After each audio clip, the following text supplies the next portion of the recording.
Saludos mis queridas y queridos cursantes. Yo soy Yuri Weiss y este es el canal La Cátedra. Continuamos con el curso de protección integral a niños, niñas y adolescentes. En esta oportunidad les presento el tema 2 en su capítulo 1, dirigido a abordar la doctrina de situación irregular o doctrina tutelar de menores. También aborda los antecedentes de los derechos de los niños, pero principalmente está dirigido a ver de manera extensiva, de manera exhaustiva, la situación irregular. Doy gracias a todas y todos aquellos que han apoyado de manera decidida este canal de La Cátedra, quienes además de hacer el curso vienen difundiendo y compartiendo por las distintas redes sociales, difundiendo y compartiendo este curso para que llegue cada día a muchas más personas. Gracias por sus palabras de estímulo también, por las sugerencias que algunas y algunos me han hecho para tratar de mejorar el canal. Doy infinitas gracias, el canal de La Cátedra sigue creciendo gracias a ustedes. Para quienes no han hecho el curso, es decir, quienes no han iniciado y no han visto el tema 1, que tiene 2 capítulos introductorios sobre derechos humanos y que considero que es importante para entender el resto de la doctrina de protección integral, por aquí arriba les estoy dejando los enlaces. En la medida en que va avanzando el video, les voy dejando los enlaces para que puedan ver los temas, el tema 1, los capítulos 1 y 2. Y también les invito a suscribirse al canal, a activar las notificaciones a todas y a todos, tanto a quienes ya están haciendo el curso como a quienes comiencen desde ahora, para que cada vez que se produzca un tema o un nuevo capítulo les llegue el aviso por parte de YouTube. Agradezco infinitamente el apoyo y espero que puedan ahora disfrutar del tema 2 en su primer capítulo.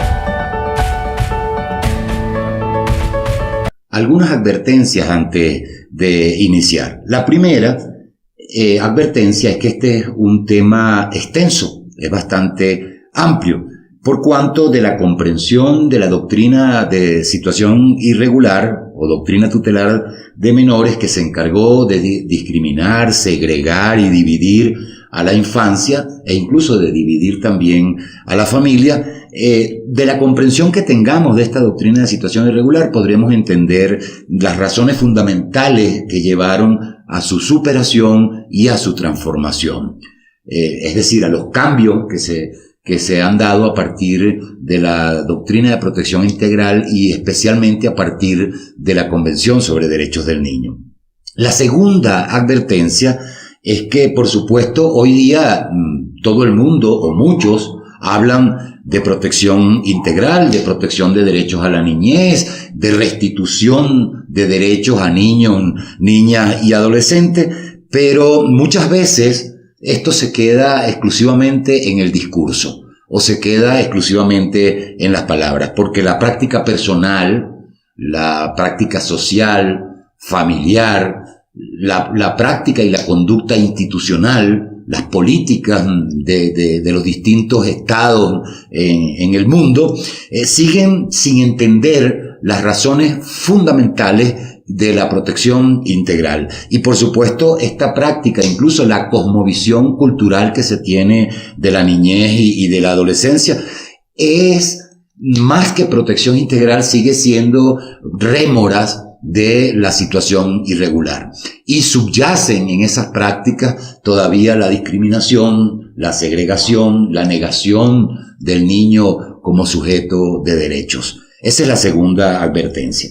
Y por eso es importante mirar de manera profunda y estudiar de manera profunda para poder entender los cambios fundamentales y las diferencias esenciales que existen entre la doctrina de situación irregular, superada al menos en el papel, y los principios y la doctrina, la materialización de la doctrina de protección de derechos a niños, niñas y adolescentes. El tercer elemento es que, como este es un tema extenso, lo he dividido en 2 capítulos. Este primer capítulo que ocupa este video, en el que abordo los antecedentes de los derechos de los niños, por supuesto, y abordo fundamentalmente concepto, etimología, origen histórico-social o reconstrucción histórico-social de la doctrina tutelar de menores. Y en el segundo capítulo, bueno, acá en el primero también se ven de manera general las características que tiene la doctrina de situación irregular. Y en el segundo capítulo de este tema 2 voy a abordar fundamentalmente cómo la situación irregular trataba a la infancia, es decir, cuáles son las características del abordaje, del tratamiento, entre comillas, de la atención de la niñez o de la minoridad durante la situación irregular. De manera que esto puede marcar claramente si estamos todavía en el discurso de protección integral, pero en la práctica de situación irregular o no. Y también haré un resumen, en el capítulo 2 también haré un resumen de las características fundamentales de la situación irregular. Así que les invito, y sin más palabras, comencemos con el tema 2 en su capítulo 1.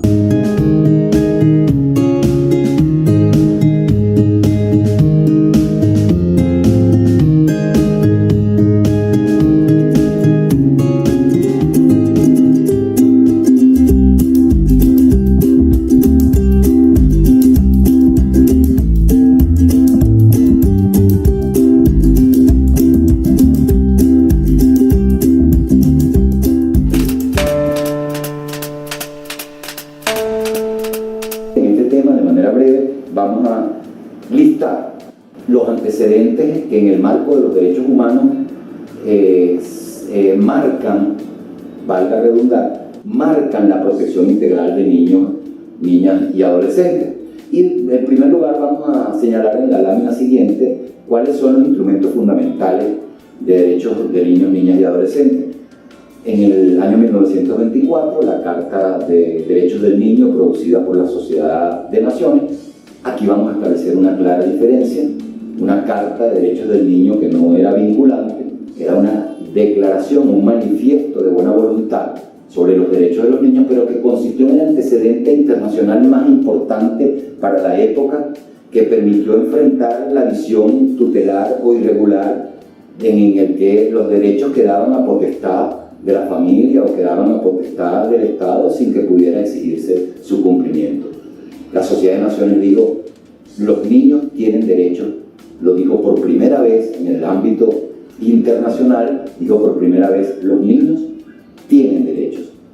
Y aunque no estableció mecanismos de exigibilidad, fue un primer antecedente importante. La Declaración Universal de Derechos Humanos, que sin duda es el pilar fundamental en el que se edifican todos y cada uno de los instrumentos internacionales de derechos humanos, entre ellos la Convención sobre Derechos del Niño. La Declaración de Derechos del Niño de la ONU del 20 de noviembre de 1959, no hay que confundir la Declaración de Derechos del Niño con la Convención sobre Derechos del Niño. Yo siempre digo que entre declaración y convención, entre declaración y pacto, entre carta y convención, entre carta y pacto, hay una gran diferencia. Y esta diferencia se asienta en 2 elementos. Uno, las declaraciones y las cartas de derechos no son obligantes para los Estados. Los Estados no están obligados a cumplir. Es una declaración política. Es una declaración de buena voluntad de los Estados, pero de manera alguna los obliga a cumplir con lo que en estas cartas o en estos instrumentos internacionales, llámense declaraciones o cartas, están contemplados. Mientras que en las convenciones existen la posibilidad de que el mismo Foro Internacional propugne su cumplimiento, y existen además los mecanismos de revisión internacional para que este cumplimiento sea efectivo. Y el segundo elemento es que la mayoría de las cartas y declaraciones de derechos humanos frente a los convenios y pactos, la mayoría de las cartas no contienen mecanismos de efectividad, no contienen providencias o medidas que deban cumplir los estados para garantizar derechos, mientras que las convenciones sí dicen, mientras las declaraciones dicen, por ejemplo, se reconoce el derecho de todo niño al más alto nivel posible de salud, punto. Los estados procurarán garantizar este derecho. En las convenciones, sin embargo, se dice, se reconocen los derechos de todo niño al más alto nivel posible de salud.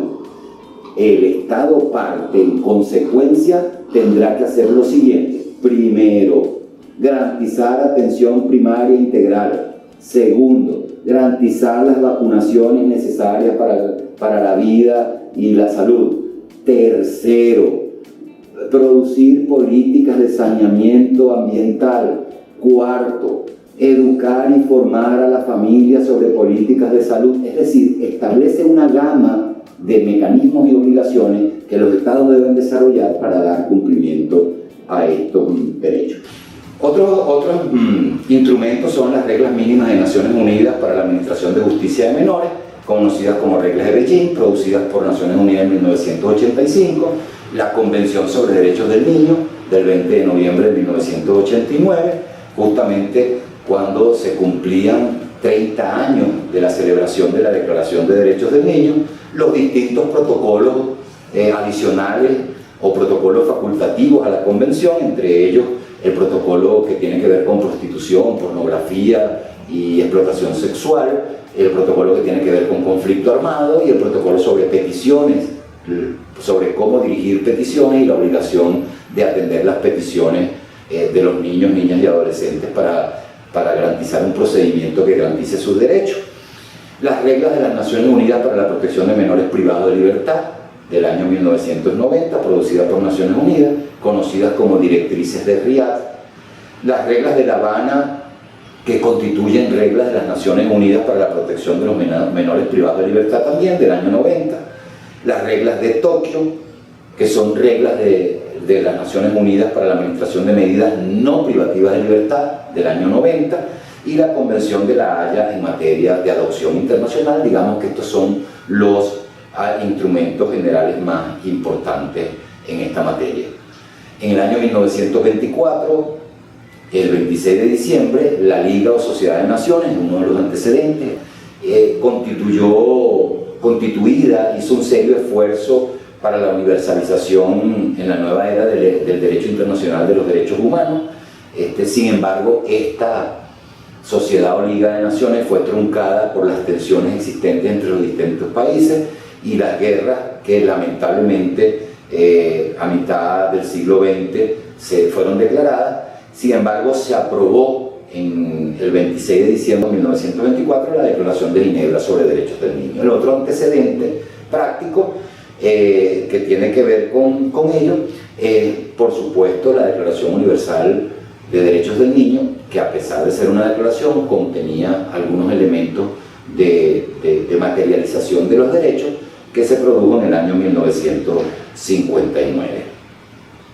De manera pues que esos son los antecedentes más importantes.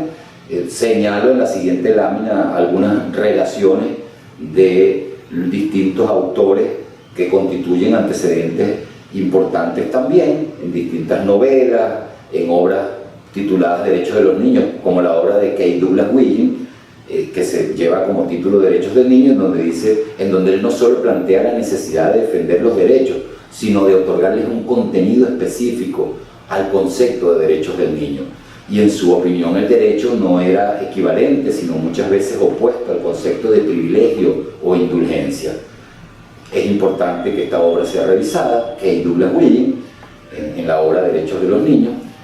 En 1948 la Asamblea General de Naciones Unidas aprueba la Declaración de Derechos Humanos, que establece allí algunos principios sobre los cuales después se asienta la Declaración del año 59 y finalmente la Convención propuesta por Polonia en el año 79 y aprobada el 20 de noviembre del 89, porque allí en la Declaración Universal de Derechos Humanos se desarrollan algunos aspectos que tienen que ver con el derecho a la crianza que tiene todo niño en su familia de origen, el derecho al nombre y a la nacionalidad, el derecho al libre desarrollo de la personalidad, el reconocimiento jurídico de la personalidad en cualquier situación, y establece también de manera expresa en el artículo 26 el derecho que tienen los niños a la asistencia desde la infancia y a los cuidados especiales. De manera pues que esto es un antecedente importante. UNICEF ha hecho una relación importante de carácter histórico en el Estado Mundial de la Infancia del año 2009, y allí es importante que ustedes solo a título de lectura revisen estas dos últimas láminas finales, destacando pues el apoyo que UNICEF ha dado de manera notable a no solo agilizar la aprobación de la convención, que tuvo una amplia discusión. 49 países formaron un comité destacado para esta convención, sino que también después UNICEF, a partir de la aprobación del 20 de noviembre del 89 de la Convención de Derechos del Niño, UNICEF se ha dedicado y tiene como parte de su misión, como los fundamentos de su misión, tiene por supuesto la de promover en los distintos países no solo la convención, sino la forma de eficacia interna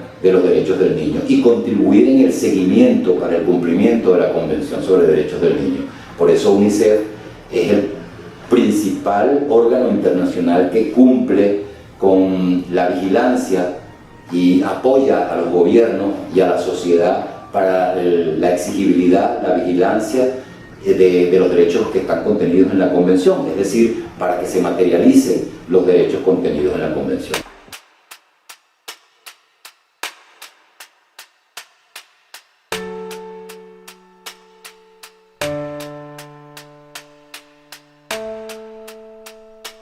El objetivo pues, es conceptualizar, pero también delimitar de manera clara los derechos de los niños, niñas y adolescentes en el marco, por supuesto, del derecho internacional. El contenido es sobre conocimientos específicos sobre derechos de niñez y adolescencia. Lo primero que vamos a tratar en este tema es el cambio de paradigma, es decir, de la situación irregular a la protección integral, los fundamentos de ese cambio de paradigma, en donde analizaremos las características de uno y otro.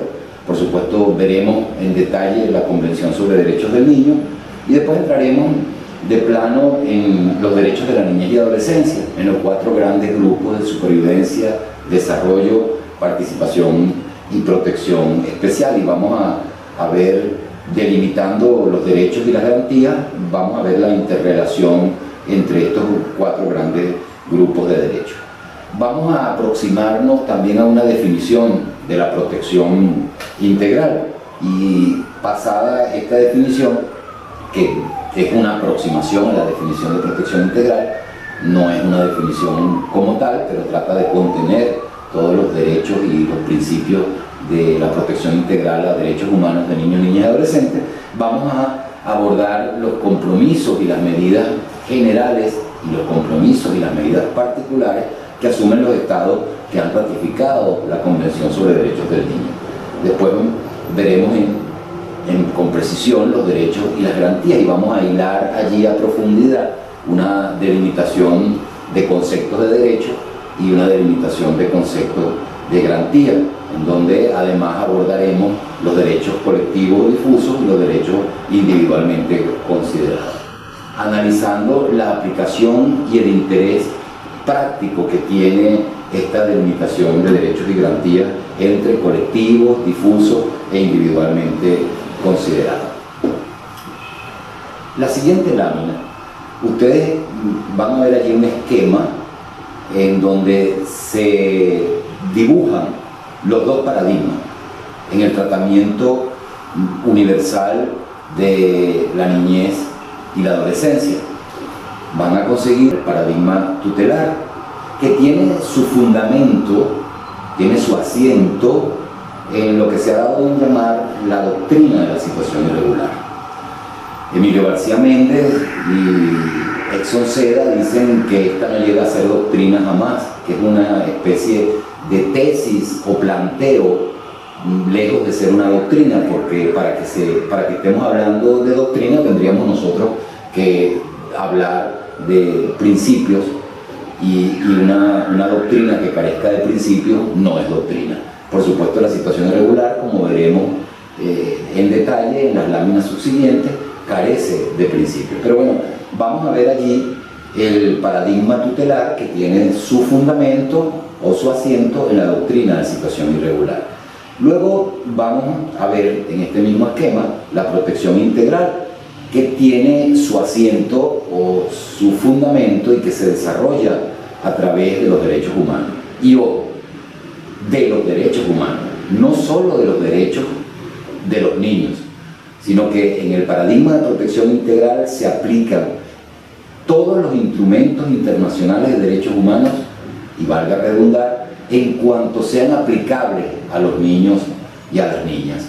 A los niños y a las niñas considerados como el artículo 1 de la Convención lo hace, es decir, de 0 años hasta por lo menos 18 años, de acuerdo a las legislaciones internas de los países, pero por lo menos de 0 a 18 años, en una visión universal de la niñez. La adolescencia ha sido un tratamiento devenido, en mi opinión, devenido de la psicología y fundamentalmente de la psicología evolutiva. Entonces, en este paradigma que tiene su asiento en los derechos humanos, tengamos pendiente que todos los instrumentos internacionales de derechos humanos son aplicables a los niños, niñas y adolescentes, pero que en definitiva lo que marca, digamos, el inicio de toda la protección integral a niños es indudablemente el paradigma de protección en específico a este sector de población. Y por supuesto, en el centro de esta lámina tienen ustedes a la niñez, que dibuja de alguna manera cómo los distintos paradigmas han tratado a la niñez y a la adolescencia. De tal manera que el paradigma tutelar, lámina subsiguiente, se ha caracterizado por un tratamiento que se construye a través de la situación irregular, y el paradigma de protección integral, que lo tienen a la derecha de las láminas, se caracteriza por un tratamiento basado en los derechos humanos. ¿Qué es la situación irregular? Tratar de definir qué es situación irregular nos invita en primer lugar a construir las distintas hipótesis históricas y las distintas hipótesis que han recogido a través de los tiempos los diversos autores para definir lo que es situación irregular.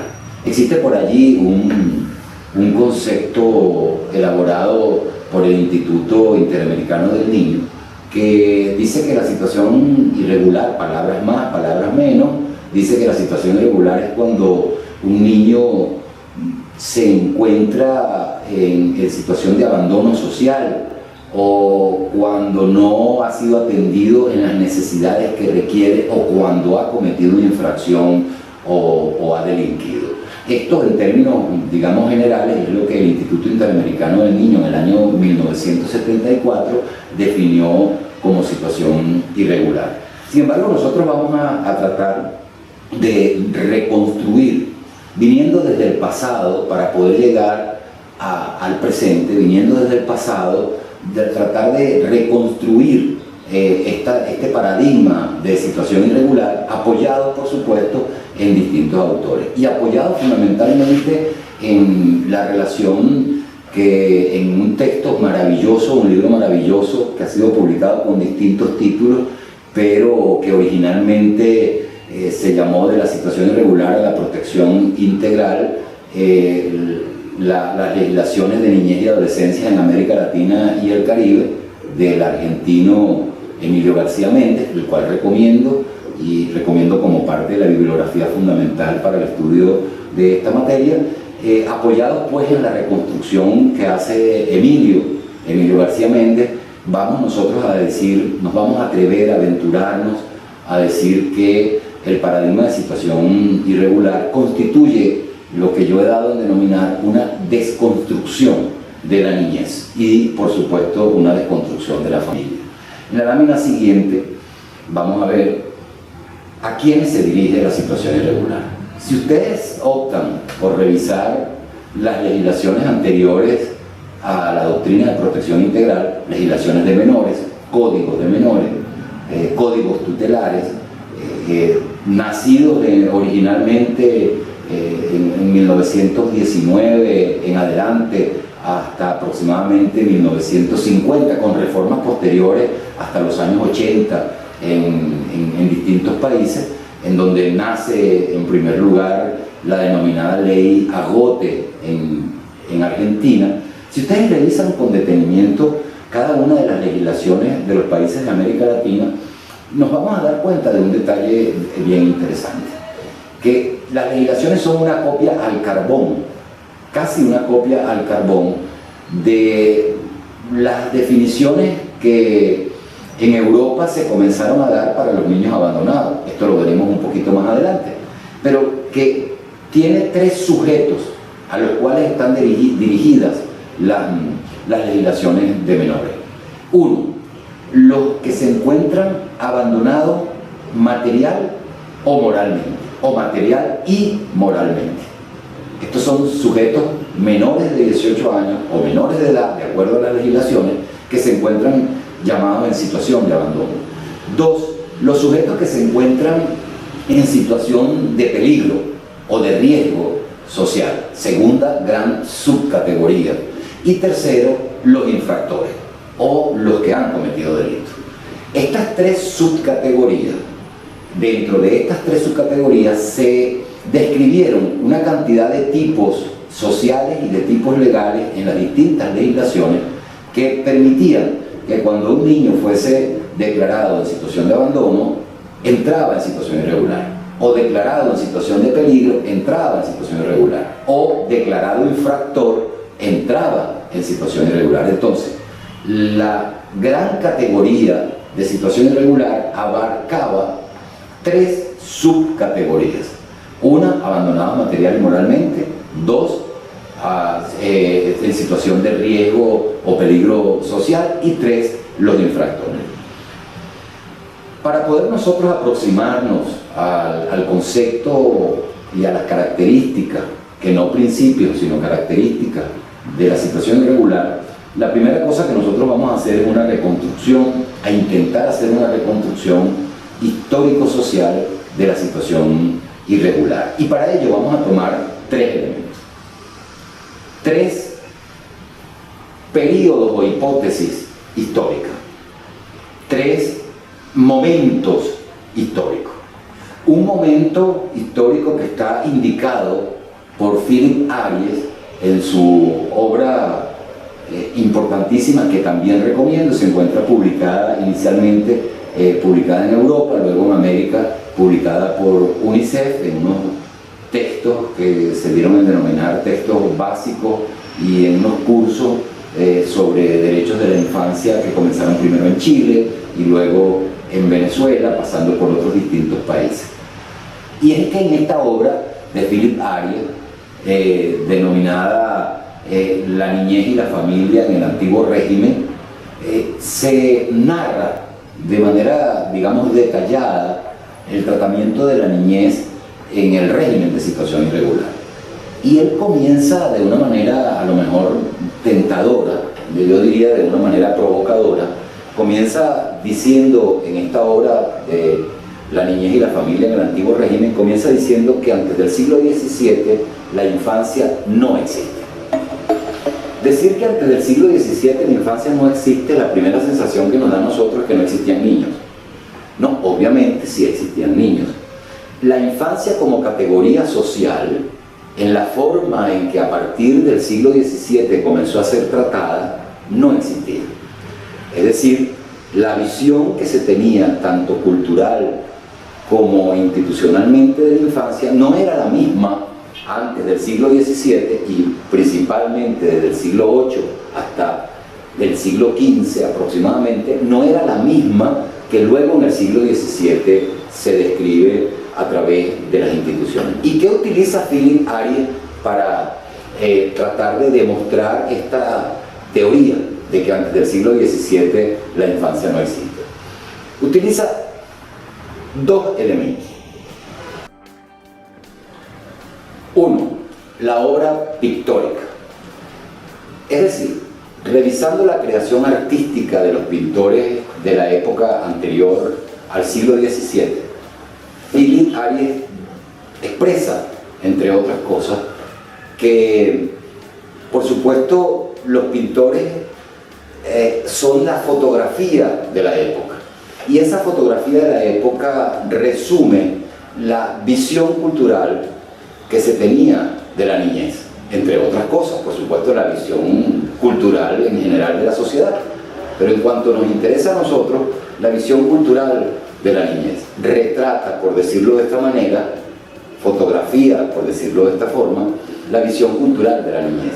Y se da cuenta que en esa obra pictórica los niños aparecen dibujados por los distintos artistas, aparecen dibujados en una forma que no es la que nosotros hoy día conocemos. Es decir, no se trata de esos niños pequeñitos, con ropa de niño pequeño, con camisas y pantaloncitos de niño pequeño, o con blusitas y vestiditos de niño pequeño, de niña pequeña, sino que lo que aparece allí es una especie de adulto en versión pequeña. Casi toda la obra pictórica, y podemos revisar la obra anterior al siglo XVII, en donde nos daremos cuenta de pinturas que parecen gigantes en versión pequeña, es decir, ángeles, por ejemplo, desnudos, en lo que la musculatura, la anatomía en general es la de un adulto, a diferencia de la cara que dibuja una faceta angelical, de niño, etcétera, etcétera. Pero si venimos más acá, de 1600, 1656, por ejemplo, la obra, si ustedes se dedican a ver las obras de Velázquez, en donde plantea esa fotografía que Philip Aries refiere, nos damos cuenta, por ejemplo, de las meninas, cómo está dibujada las meninas, y allí aparecen niñas y niños vestidos como adultos, con ropas de adultos, como si fuesen adultos, pero en versión pequeña. ¿Qué significa esto? En primer lugar, que los niños se desarrollan en la misma vida de los adultos, con las mismas costumbres y en los mismos espacios y lugares de los adultos, compartiendo en esos espacios familiares, en esos espacios sociales con los adultos. De tal manera que este primer elemento nos indica una visión de una infancia no estigmatizada como hoy día la conocemos, no estigmatizada como diferenciada de la adultez. En segundo lugar, digamos, el segundo elemento utilizado por Philip Aries es la literatura. Y en la obra literaria de antes del siglo XVII, descubre Aries que efectivamente los relatos de la época están dirigidos a describir, digamos, a narrar y describir a la niñez confundida, yo diría más bien fundida con los adultos, en plazas públicas, en mercados públicos, en casas familiares, confundido en funciones o faenas propias de los adultos, como el trabajo mismo, como el recorrido por calles, quizás de una manera un poco independiente de la adultez, los niños de manera independiente en el recorrido por calle, etcétera, etcétera. Y allí descubrimos claramente en estos dos elementos utilizados por Philip Aries que no es la infancia que luego, a partir de la institucionalización y la internación, lo cual coincide claramente con la revolución industrial, en el que son desplazados grandes contingentes de población producto de la vorágine de industrialización que empujó de las zonas periféricas, de las zonas rurales, a los seres humanos hacia las grandes ciudades por ese boom que generó la revolución industrial, en donde quedaron muchos niños desatendidos, llamados niños abandonados. Descubre de esta manera que anterior al siglo XVII, anterior incluso a la revolución industrial, los niños no eran tratados de manera diferenciada a los adultos, por lo menos en cuanto a la cultura y visión, digamos, cosmovisión social y cultural que la sociedad, valga redundar, tenía sobre la niñez.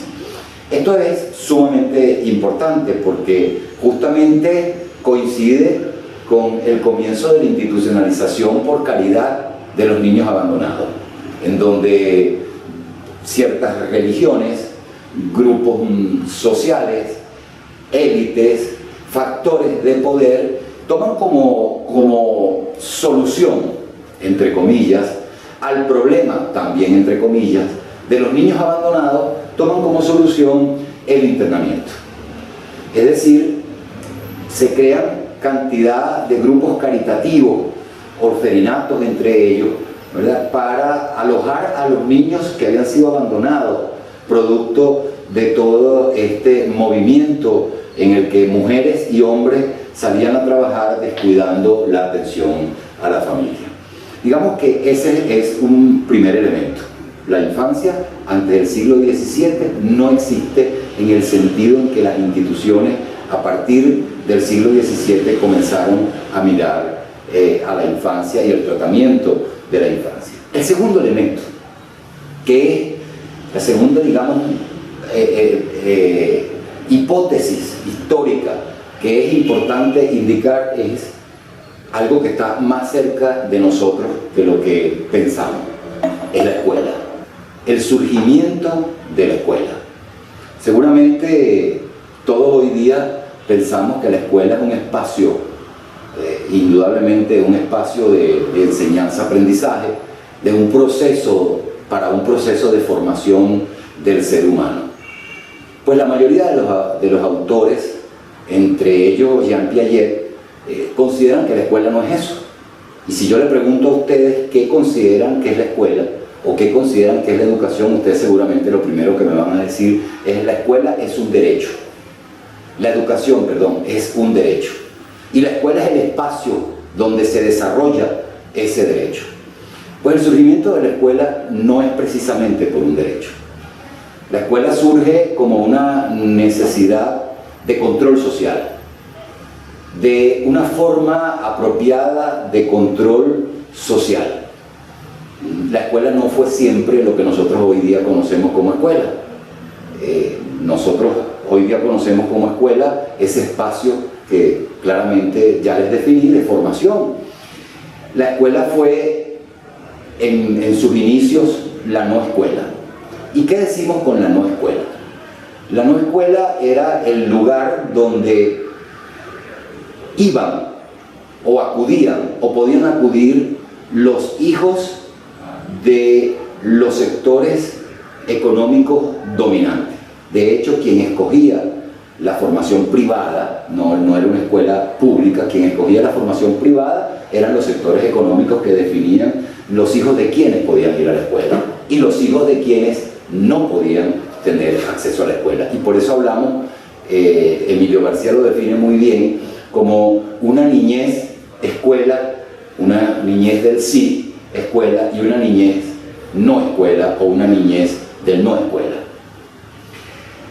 En medio del surgimiento de este proceso en el que tenían acceso a la educación solo determinadas élites y los hijos de determinadas élites, es decir, los sectores económicos dominantes, especialmente en el esclavismo y en el feudalismo, tenían la formación, los procesos educativos como una forma de continuidad y perpetuación en el poder.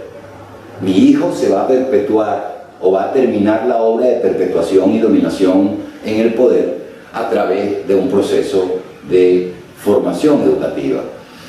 hay excepciones, indudablemente, lejísimas excepciones de sabios que lograron entrar a la escuela privada sin necesidad de pertenecer a una élite. Pero sin embargo, en forma general, la escuela era eso.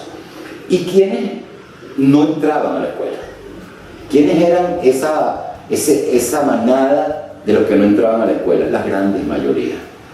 Conformada fundamentalmente, estos elementos hay que tomarlos en consideración a los efectos de reconstruir históricamente la situación irregular. Formadas esencialmente por aquellos niños que eran huérfanos, aquellos niños que eran abandonados, eran desnutridos, hijos de madres solteras, niños que se encontraban en situación de carencias materiales, incluso de carencias afectivas. ¿Cómo medir las carencias afectivas?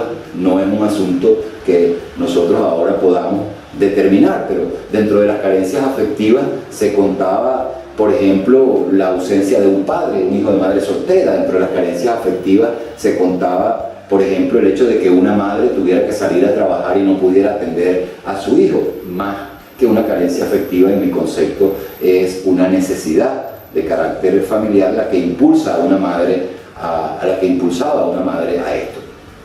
Estos eran los niños que no entraban a la escuela. Pero ¿a dónde iban esos niños que no entraban a la escuela? Repito, esto es sumamente importante a la hora de determinar con posterioridad cómo surge la situación irregular. Ya allí los niños que no entraban a la escuela eran conducidos a otros procesos de atención, entre comillas, a otros procesos de tratamiento por cuanto no iban a la escuela. Y estos procesos de atención o tratamiento perduraron durante el siglo XVIII, durante el siglo XIX y durante el siglo XX, durante 3 siglos. En el siglo XIX, en que la mayoría de los pueblos del mundo, desde Europa, pasando a América, y sobre todo en América, en la segunda mitad del siglo XIX, hacen de la escuela de carácter obligatorio y pública. Aún persisten estas rémoras que excluyen a grandes cantidades de niños de la escuela. Todavía siendo declarada pública la escuela, los niños hijos de madres solteras o los niños que no tenían condiciones materiales o condiciones afectivas o los que se encontraban huérfanos tampoco iban a esa escuela, iban a los centros de internamiento, porque había que tratarlos de forma especial, ya no de forma especial por el niño mismo, sino de forma especial como el positivismo lo decía, porque podrían constituir un peligro a futuro, es decir, no un peligro para ellos mismos, sino un peligro para el resto de la sociedad. Esos niños que eran peligrosos, eventualmente peligrosos, futuramente peligrosos, eran conducidos a centros de institucionalización administrados por gobiernos, administrados por organizaciones caritativas, etcétera, etcétera. De manera que los materialmente impedidos, los afectivamente impedidos, los huérfanos, los que se encontraban trabajando o en situación de peligrosidad social, eran conducidos a estas instancias de internamiento. Eran reducidos de la sociedad y llevados a estas instancias de internamiento. Y aquí es importante asentar algo. No existía una ley que determinara que esto fuera así. Existía un comportamiento institucional. Era una visión de una infancia distinta a la anterior del siglo XVII. No se trataba de que las leyes establecieran que los niños que se encontraban impedidos materialmente debían ir a los centros de internamiento. Era la visión de cómo la sociedad pretendía organizar el tratamiento y la atención de la niñez a través de la exclusión social, a través del secuestro, como yo he dado en determinar, el secuestro de los niños para llevarlos a instituciones de internamiento. De esta manera, la escuela se comporta como un elemento clave en la división de la infancia, dividiendo el grupo social infancia en dos claramente definidos: la infancia que tiene derecho a la escuela y la infancia que no tiene derecho a la escuela, la infancia que va a vivir en libertad y la infancia que por tener carencias materiales o de otra índole es tipificada como una infancia peligrosa y no va a tener acceso a la escuela, sino que va a ser llevada a los centros de internamiento. Y aquí aclaro muy bien e insisto, no se trataba de normas jurídicas. El derecho, es decir, nosotros los abogados todavía no habíamos aparecido en escena para tratar de justificar normativamente este comportamiento. Aunque sí existían algunas disposiciones que por vía del derecho consuetudinario pudiesen, sobre todo en Europa, pudiesen en decisiones judiciales establecer que esto debía ser de esta manera, no era generalizado el compendio legislativo que estableciera este tipo de salidas en el tratamiento de la niñez abandonada, la niñez en peligro, etcétera, etcétera. Y el tercer elemento histórico, yo me voy a permitir llamarlo, me he permitido llamarlo en distintos espacios como la negación del niño o la construcción jurídica de la minoridad. Vamos a ver si yo logro explicarme. El ser humano, como las cosas, como los bienes, se definen por lo que son. No se pueden definir por lo que no son. El ser humano se define por lo que es o por lo que debería ser y no por lo que no es o lo que ha dejado de ser. Yo, por ejemplo, no puedo decir con respecto a esta silla, yo no puedo decir, para definir lo que es una silla, yo no puedo decir, esta silla no es una mesa, esta silla no es una puerta. Yo tengo que decir lo que es la silla. Esta silla es un objeto que permite o utilizado para sentarse, bien para descansar, bien para comer o para otras funciones. Yo no puedo definirla por lo que no es, yo la defino por lo que es. Definirla por lo que no es la negación de la silla misma, es la negación del objeto mismo. Pues, el derecho, tomando y recogiendo el comportamiento institucional al que nos hemos referido, de la escuela fundamentalmente, de los centros de internamiento, de las organizaciones caritativas, de los gobiernos en el mundo, recoge el derecho esto y en una máxima de sociología del derecho, máxima que hoy día no compartimos, en una máxima de sociología del derecho se dice, ¿cuál es el objeto de la norma jurídica? El objeto social de la norma jurídica. El objeto social de la norma jurídica es, según esa máxima superada, recoger el comportamiento social y convertirlo en norma para regular la conducta de los seres humanos en sociedad, o para regular las relaciones también de los seres humanos en sociedad. Recogiendo esa realidad, ese conocimiento de la realidad institucional, cultural, social, pública, sobre los niños materialmente impedidos, o afectivamente impedidos, o socialmente impedidos, el derecho construye esta visión tutelar de la niñez. Y construye esta visión tutelar de la niñez con ese axioma, elaborando normas jurídicas que son idénticas a la realidad. Idénticas a esa realidad creada por la escuela y por las instituciones. Estas normas jurídicas idénticas a la realidad, decimos hoy día nosotros, dice muy claramente también, y vuelvo a citar a Emilio García Méndez, no eran necesarias. No eran necesarias porque para hacer normas idénticas o iguales a la realidad, me quedo con la realidad, me quedo con las circunstancias históricas y no hago normas. Hacer normas iguales a la realidad no es cambiar la sociedad. Hay que hacer normas mejores que la realidad, que superen a la realidad, que transformen o cambien a la realidad, en donde el derecho se comporta como un instrumento de transformación social y no como un instrumento de condensación y de conformismo social.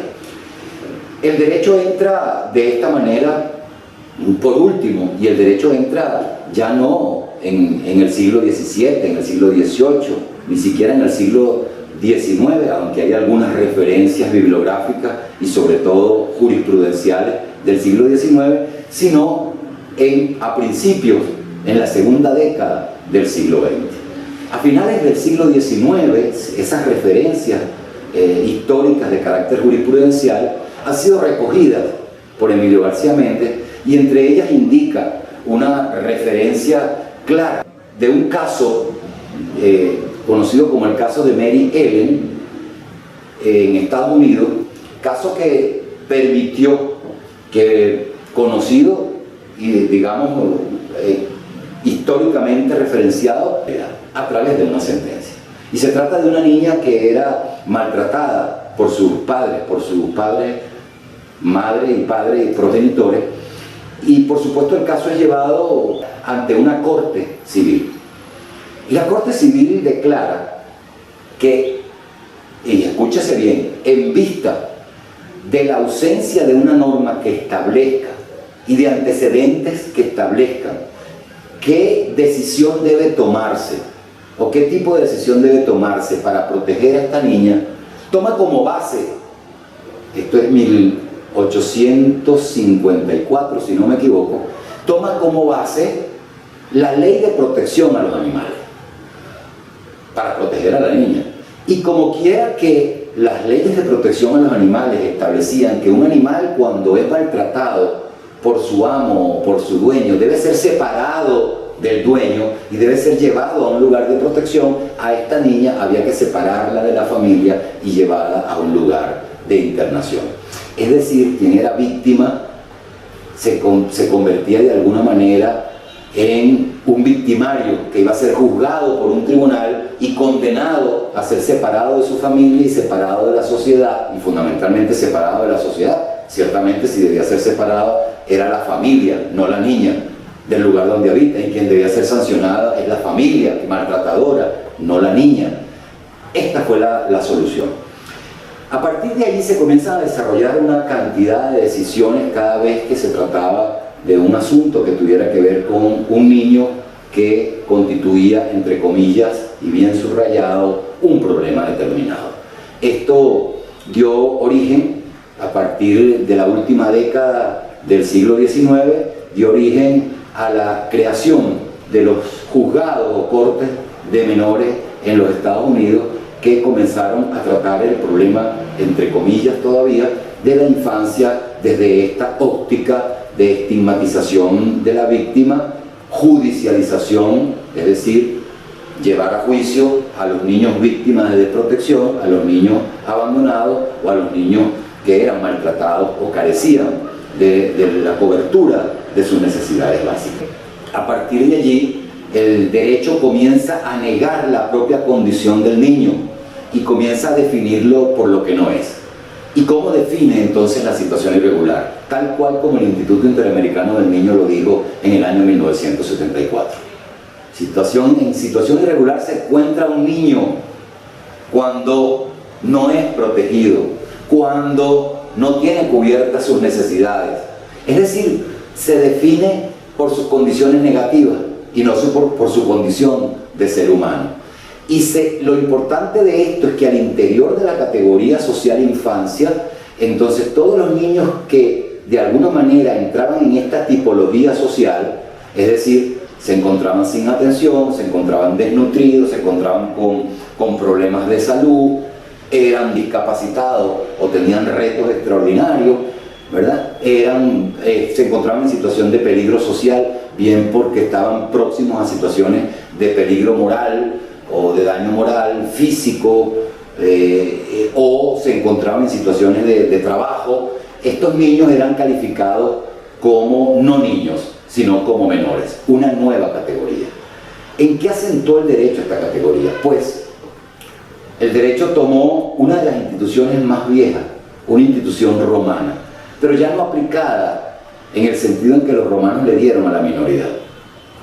Tomó la institución romana de la tutela, en donde, desde el punto de vista estrictamente jurídico y estrictamente del derecho civil, la tutela es una institución de protección para cuando un niño o una niña necesita bien de una administración de sus bienes o bien de completar su proceso de formación. Es una institución de carácter individual o familiar, que ejercen en ausencia de los padres, ejercen terceros de la familia u otros terceros que no son de la familia, con el objeto de rendir cuentas sobre el proceso de formación, pero dejando al niño en libertad, sin internarlo, dejando al niño en el desarrollo de sus actividades normales, cotidianas, su escuela, sus relaciones sociales con los niños, con los otros niños, es decir, con los pares, en el seno de su familia, si se justifica o fuese necesario, en el seno de la familia, pero nunca internando.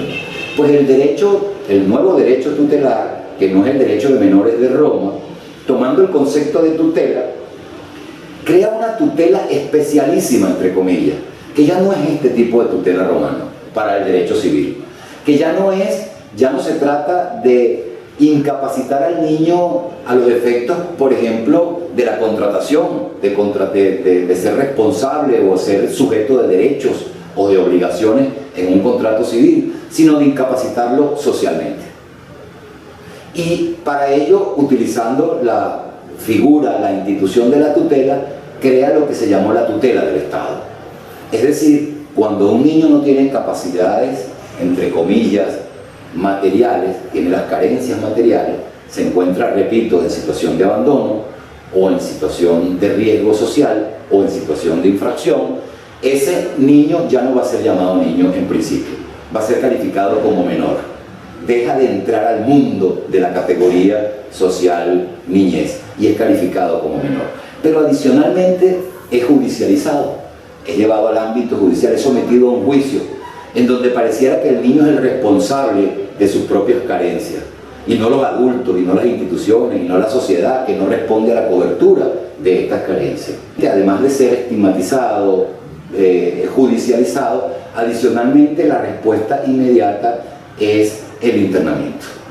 Es decir, ese niño no puede seguir en la familia, ese niño no puede seguir en la sociedad. Y la tutela ya no la ejerce un consejo tutelar de familia, o la tutela no la ejerce un individuo, una persona, un tercero de la familia o un tercero no perteneciente a la familia para completar su proceso de formación y rendir cuenta sobre ese proceso de formación, sino que la tutela la ejerce el ser más incorpóreo de las personas jurídicas públicas, el ser que parece que está en todas partes y no está en ningún lado, que es el Estado. Entonces se genera una tutela del Estado, en donde el Estado se apropia de la vida del niño hasta que éste cumpla la mayoría y se encarga como un Estado abstracto a través de entidades, de organismos de atención, de instituciones similares a la cárcel, en donde no se diferencia entre los niños que se encuentran abandonados materialmente, los niños que tienen carencias, es decir, los que están en situación de abandono,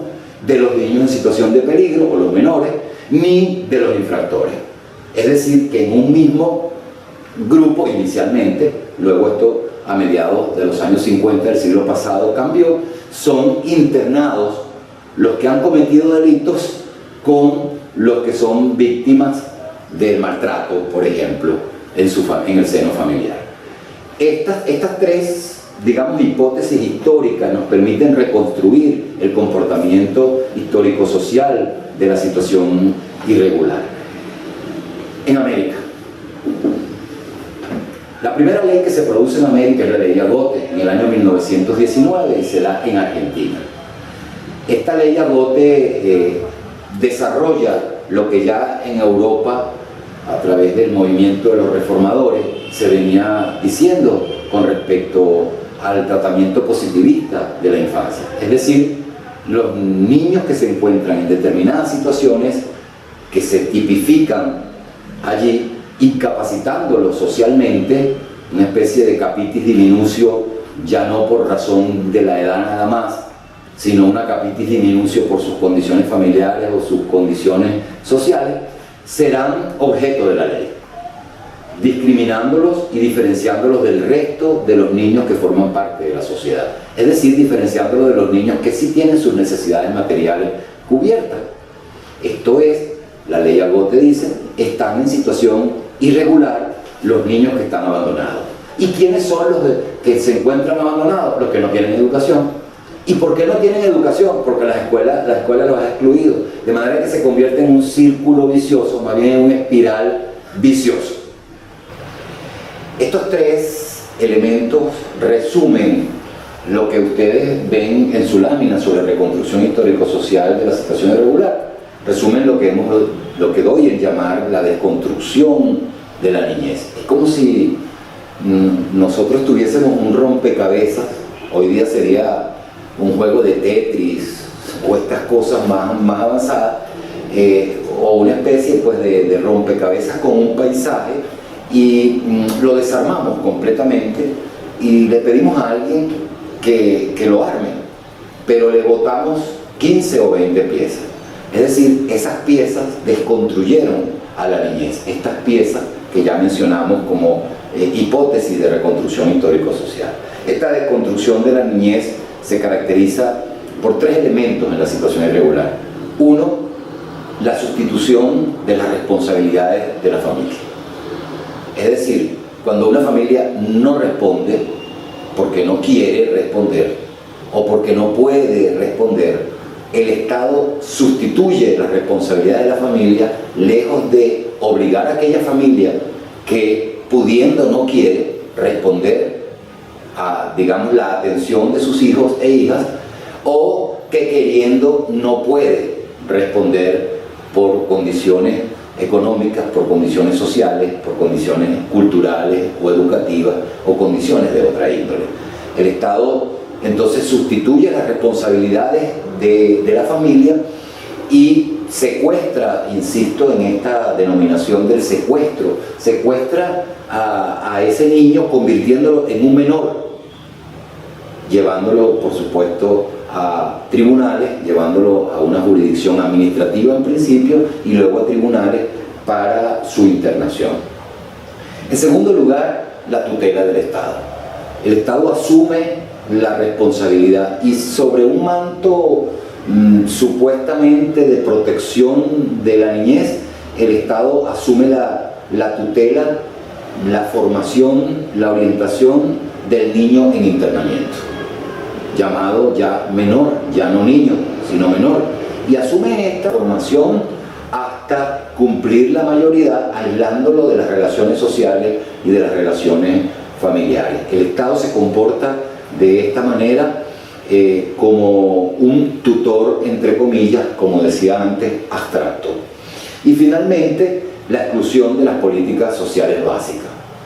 Obviamente, al excluir de la responsabilidad a la familia, de la responsabilidad sobre sus niños y niñas, sobre sus hijos e hijas, el Estado excluye a esta familia de las políticas sociales básicas. Y simplemente atendiendo el problema individual, que no es un problema individual, sino un problema social que tienen esas familias, pretende, a través de la atención del problema individual, ocultar, esconder y no atender el problema social fundamental, que se trata de una familia carenciada, de una familia en condiciones de desigualdad con respecto a otras familias o con respecto a la sociedad en general, sin atenderla. Es como que si ustedes se figuraran una vidriera de cualquier local comercial en donde exhiben lo mejor. Pues exhibir lo mejor mientras los depósitos están carenciados, mientras los depósitos están sucios, mientras los depósitos, por no decir una grosería, están embarrados. En consecuencia, pues yo exhibo en esa vidriera lo mejor y aparento que estoy protegiendo a la familia, cuando en realidad lo que estoy es exhibiendo algo que no es real, porque no estoy protegiendo a la familia.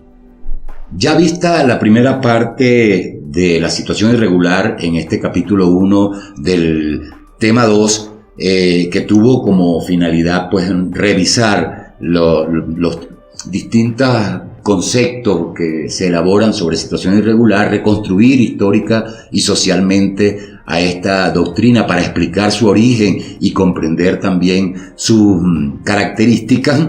Les invito a que vean ahora el capítulo 2 de este tema 2, el cual estaré subiendo en video próximamente.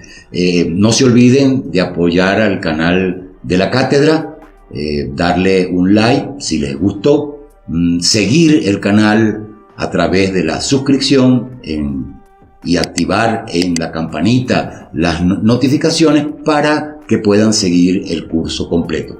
Como les dije, son 10 grandes temas. Vamos por el tema 2 en su primer capítulo y después abordaremos en el subsiguiente el segundo capítulo. Así que muchas gracias y hasta la próxima.